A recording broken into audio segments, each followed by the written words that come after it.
Delta மாவட்டங்களில் 341 hydro carbon கிணறுகள் அமைப்பதற்கு ONGC நிறுவனத்திற்கு மத்திய சுற்றுச்சூழல் துறை அனுமதி வழங்கியிருக்கிறது. அதற்கான எல்லைகளை சுட்டிக்காட்டி இருக்கிறது. மேலும் இது தொடர்பான சுற்றுச்சூழல் துறை ஆய்வை செய்து அறிக்கை தாக்கல் செய்வதற்கும் சுற்றுச்சூழல் துறை அனுமதி அளித்திருக்கிறது. இது தொடர்பான மேலதிக விவரங்களை பதிவு செய்ய காத்திருக்கிறார் நம்முடைய செய்தியாளர் சதீஷ். சதீஷ், நீங்க தொடரலாம்.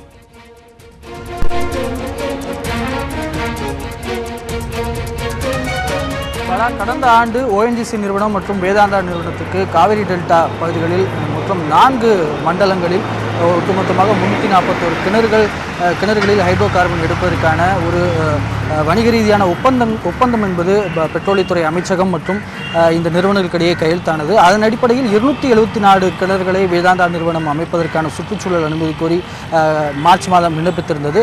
ONGC நிறுவனம் சார்பில் மொத்தம் 67 கிணறுகள் அமைப்பதற்கான சுற்றுச்சூழல் அனுமதி கோரி விண்ணப்பங்கள் சமர்ப்பிக்கப்பட்டிருந்தது.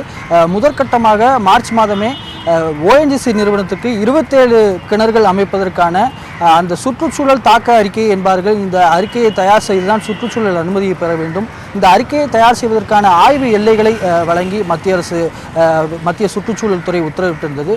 தற்போது கடந்த ஏப்ரல் 18ஆம் தேதி மீதமுள்ள 40 கிணறுகள் நாகை மற்றும் கடலூரில் அமையவிருக்கிற 40 ஹைட்ரோ கார்பன் கிணறுகளுக்கு இந்த சுற்றுச்சூழல் தாக்க அறிக்கையை தயார் செய்வதற்கான ஆய்வு எல்லைகளை மத்திய சுற்றுச்சூழல் துறையானது வழங்கியிருக்கிறது. இந்த ஆய்வு எல்லைகளின் அடிப்படையில் சுற்றுச்சூழல் தாக்க அறிக்கை தயார் செய்யப்படும். சுற்றுச்சூழல் தாக்க அறிக்கை என்பது அப்பகுதியில் இந்த 40 கிணறுகளை அமைப்பதனால் அப்பகுதியில் என்ன விதமான சுற்றுச்சூழலுக்கு பாதிப்புகள் அல்லது தாக்கம் ஏற்படும், அந்த பகுதியில் நிலத்தடி நீர்மட்டம் எவ்வளவு உள்ளது, காற்று மாசுபாடு எவ்வளவு உள்ளது, அந்த பகுதியில் கிணறுகள் அமைப்பதால் நிலநடுக்கம் ஏற்படுவதற்கான வாய்ப்புகள் இருக்கிறதா, அங்கு என்ன மாதிரியான கிணறுகள் அமைத்ததற்கு பாதுகாப்பு ஏற்பாடுகளை நிறுவனம் மேற்கொள்ளும் உள்ளிட்ட ஒரு அறிக்கை தான் சுற்றுச்சூழல் தாக்க அறிக்கை. அந்த அறிக்கையின் அடிப்படையிலேயே அந்த கிணறுகளுக்கான சுற்றுச்சூழல் அனுமதியை மத்திய சுற்றுச்சூழல் துறை வழங்கும். தற்போது இந்த சுற்றுச்சூழல் தாக்க அறிக்கையை செய்வதற்கான ஒரு 41 வரையறை ஆய்வு எல்லைகளை மத்திய சுற்றுச்சூழல் துறையானது ONGC நிறுவனத்திற்கு வழங்கியுள்ளது.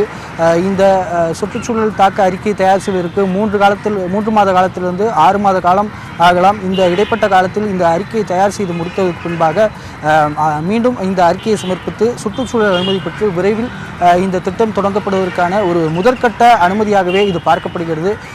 இந்த தேர்தலை ஒட்டி அனைத்து கட்சிகளும், தமிழகத்தில் உள்ள பெரும்பான்மையான அனைத்து கட்சிகளும் காவிரி டெல்டா பகுதியை பாதுகாக்கப்பட்ட வேளாண் மண்டலமாக அறிவிக்க வேண்டும். அங்கு செயல்படுத்தப்படும் நெற்சாலைகள், அதாவது ONGC உள்ளிட்ட இந்த ஹைட்ரோ கார்பன், மீத்தேன், ஈத்தேன் உள்ளிட்ட இந்த கிணறுகள் அமைக்கும் பணிகள் ஏற்கனவே நடந்து கொண்டிருக்கும் பணிகள் ஆகியவற்றை முற்றிலுமாக கைவிட்டு விவசாயத்தை மட்டுமே பயன்படுத்துமாறு இந்த பகுதியை வேளாண் மண்டலமாக அறிவிக்க வேண்டும் என்ற ஒரு கோரிக்கையை அரசியல் கட்சிகள் மற்றும் அமைப்புகள் எழுப்பி வந்தனர். ஆனால் தொடர்ச்சியாக இப்பகுதியில் அதிக அளவில் கடந்த 50 ஆண்டுகளில் இல்லாத அளவிற்கு அதிகமான எண்ணிக்கையில் ONGC நிறுவனமும் வேதாந்தா நிறுவனமும் தொடர்ச்சியாக இந்த ஹைட்ரோ கார்பன் கிணறுகளை எடுப்பதற்கான அனுமதியை மத்திய அரசு வழங்கி வருவது விவசாயிகள் மத்தியில் ஒரு அச்சத்தை ஏற்படுத்தியுள்ளது. பாலா, சதீஷ், ஏற்கனவே டெல்டா மாவட்டங்களில் குறிப்பா ஹைட்ரோ கார்பன் மாதிரியான திட்டங்களை செயல்படுத்தக்கூடாது என்று விவசாயிகள் தொடர் போராட்டத்தில் ஈடுபட்டு வந்தது நாம் அறிந்த ஒரு விஷயம். குறிப்பாக ONGC நிறுவனத்தினுடைய இந்த எரிவாயு குழாய் என்பது பல்வேறு இடங்களில் உடைப்பு ஏற்பட்டு நிலத்தடி நீர் மாசுபடுவது அப்படிங்கிறது விவசாயிகளினுடைய தொடர் குற்றச்சாட்டு. புதுக்கோட்டை மாவட்டம் நெடுவாசல்ல தொடர்ச்சியாக நடைபெற்ற போராட்டமும் ஹைட்ரோ கார்பனை எதிர்த்துத்தான். தற்போது சுற்றுச்சூழல் துறை அனுமதி வழங்கி இருக்கக்கூடிய சூழ்நிலையில விவசாயிகள் தரப்பு இதற்கு என்ன மாதிரியான எதிர்வினை ஆற்றுகிறார்கள்?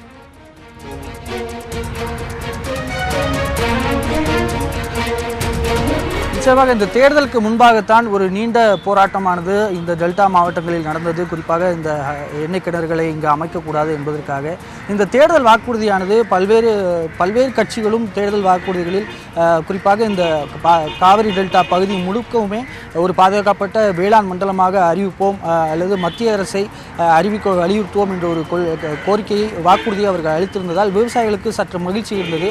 ஆனால் அந்த மகிழ்ச்சி ரொம்ப நாள் நீடிக்கவில்லை. மார்ச் மாதமே இந்த 341 கிணறுகள் அமைப்பதற்கான அந்த ஒப்பந்தம் கடந்த ஆண்டு கையெழுத்தானதன்படி சுற்றுச்சூழல் துறையின் அனுமதி கோரி விண்ணப்பிக்கப்பட்ட செய்தி வெளியாகிருந்தது. அது அவர்களுக்கு மிகப்பெரிய அதிர்ச்சியை தந்திருக்கிறது.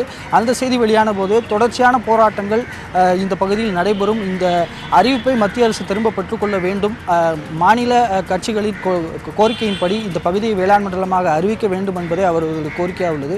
கதிராமங்கலம் நெடுவாசலில் போராட்டங்கள் நடைபெற்ற போது தமிழக அரசின் சார்பில் பேசிய அனைத்து அமைச்சர்களும் அதிகாரிகளும் மாவட்ட ஆட்சியர்களும் விவசாயிகளுக்கு அளித்த வாக்குறுதி என்றால் விவசாயிகள் விரும்பாவிட்டால் இந்த எண்ணெய் கிணறுகளை நாங்கள் இப்பகுதியில் அமைக்க மாட்டோம் என்ற ஒரு வாக்குறுதியை அளித்திருந்தார்கள். அதன் அடிப்படையில் கூட தமிழக அரசின் கையில் மாசு கட்டுப்பாட்டு வாரியம் வழங்கக்கூடிய கன்சென்ட் டு எஸ்டாப்ளிஷ் மற்றும் கன்சென்ட் டு ஆப்ரேட் என்ற 2 அனுமதியை பெற்றால் மட்டுமே இந்த நிறுவனங்கள் சுற்றுச்சூழல் அனுமதி பெற்றிருந்தாலும் கூட இந்த 2 அனுமதியை பெற்றால் மட்டுமே அந்தந்த மாவட்டங்களில் சென்று கிணறுகளை தோண்ட இயலும்.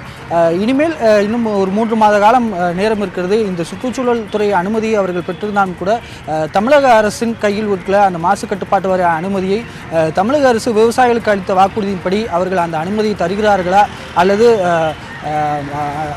மறுக்கிறார்களா என்பதை பொறுத்தே விவசாயிகளின் அடுத்த கட்ட நகர்வு அமையும். பாலா சதீஷ், நிச்சயமாக பல்வேறு திட்டங்கள் தமிழகத்தில் தொடர்ச்சியாக மக்கள் எதிர்க்கக்கூடிய திட்டங்கள் எதையும் செயல்படுத்த மாட்டோம் அப்படிங்கிற ஆட்சியாளர்களினுடைய வாக்குறுதி அப்படிங்கிறது மிக முக்கிய ஒன்றாக பார்க்கப்படுகிறது. குறிப்பாக விவசாயிகளுக்கு எதிரான இது போன்ற ஹைட்ரோ கார்பன், மீத்தேன் உள்ளிட்ட திட்டங்கள் பல்வேறு சர்ச்சைகளுக்குள்ளாகி போராட்டங்களுக்கு இடையில் நீங்கள் குறிப்பிட்ட மாதிரி நிறுத்தி வைக்கப்பட்ட ஒரு விஷயமாக இருக்கிறது.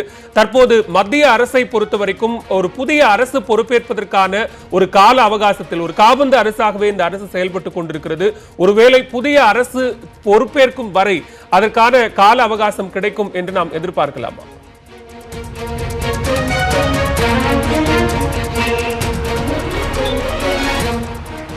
நிச்சயமாக பாலா, ஆனால் அதற்கும் இதற்கும் முற்றிலுமாக ஒரு சம்பந்தம் இல்லாத நிலைதான் தொடர்ச்சியாக இருக்கிறது. இந்த காபந்து நிலை காரணமாக இருந்தாலும் கூட ஆனால் அரசு அமைப்புகள் தொடர்ச்சியாக தங்களது கூட்டங்களை நடத்தி கொண்டுதான் இருக்கின்றன. அந்த அடிப்படையில் தான் மத்திய சுற்றுச்சூழல் நிபுணர் மதிப்பீட்டு குழு தான் இந்த முடிவுகளை எடுத்து வருகிறது.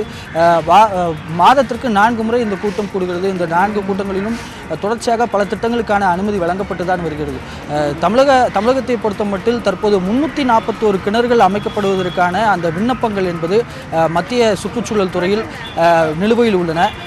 இந்த சுற்றுச்சூழல் அனுமதியை பொறுத்த மட்டில் தொடர்ச்சியாக அடுத்த மாதம் இன்னொரு கூட்டம் நடக்கும், அதற்கு அடுத்த மாதம் இன்னொரு கூட்டம் நடக்கும். இந்த கூட்டங்களில் இந்த நிறுவனங்கள் ONGC நிறுவனம் இந்த சுற்றுச்சூழல் தாக்க அறிக்கையை சமர்ப்பிக்கும் பட்சத்தில் நிச்சயமாக மத்திய சுற்றுச்சூழல் துறை அந்த அனுமதியை வழங்குவதற்கே வாய்ப்புகள் அதிகமாக உள்ளன.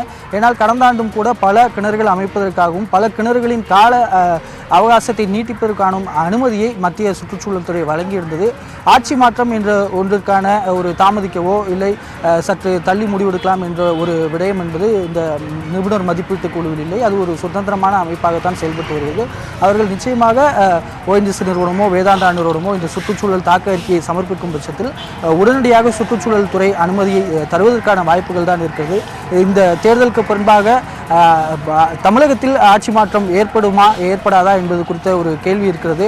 அதை பொறுத்து தான் தமிழக அரசு அப்போது அமையும் ஆட்சியோ இல்லை தற்போது நீடிக்கும் ஆட்சியோ இந்த விவகாரத்தை எப்படி கையில் எடுத்து மாசு கட்டுப்பாட்டு வாரியத்தின் அந்த ஒப்புதல் consent to establish, consent to operate என்ற 2 அனுமதியை இந்த கிணறுகளுக்கு தருகிறதா என்பதை பொறுத்து தான் பார்க்க வேண்டும். பாலா, நிச்சயமாக டெல்டா மாவட்டங்களில் 341 ஹைட்ரோ கார்பன் கிணறுகள் அமைப்பதற்கு மத்திய சுற்றுச்சூழல் துறை ONGC நிறுவனத்திற்கு அனுமதி வழங்கியிருக்கிறது. தொடர்பான விரிவான விவரங்களை பதிவு செய்தமைக்கு நன்றி சதீஷ்.